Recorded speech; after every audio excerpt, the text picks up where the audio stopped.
చేసేదే తప్పుడు పని అయినా పక్కాగా ప్లాన్ చేసుకుని ఎంటర్ అయ్యాడు. కానీ బ్యాడ్ టైం నడుస్తుంటే ఎవరేం చేయగలరు? దొంగతనానికి వచ్చిన ఒక వ్యక్తి ఊహించిన విధంగా ప్రాణాలు కోల్పోయాడు. ఈ ఘటన హైదరాబాద్ మధునానగర్లో జరిగింది.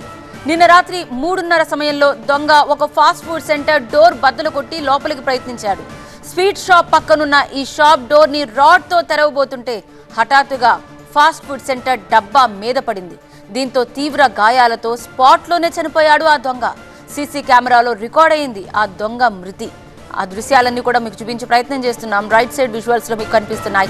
దొంగతనానికి వచ్చిన వ్యక్తి ఎవరో గుర్తించేందుకు పోలీసులు తీవ్రంగా ప్రయత్నిస్తున్నారు. మృతదేహాన్ని పోస్ట్ మార్టం కోసం తరలించారు.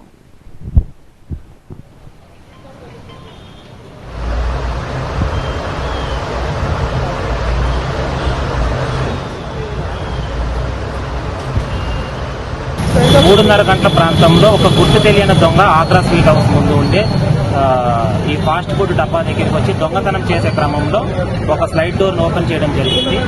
రిమైనింగ్ స్లైడ్ డోర్ను కూడా ఫోర్స్ఫుల్గా ఓపెన్ చేసే క్రమంలో ఆ డబ్బా పైన యాక్సిడెంటల్గా పైన పడిపోయింది. అది 3:30 గంటల ప్రాంతంలో జరగడం వల్ల ఆ టైంలో అతనికి ఎవరు సేవ్ చేసే సిచ్యువేషన్ లేకుండా ఉంది. మార్నింగ్ మనకి 6 o'clockకి ఇన్ఫర్మేషన్ వచ్చింది.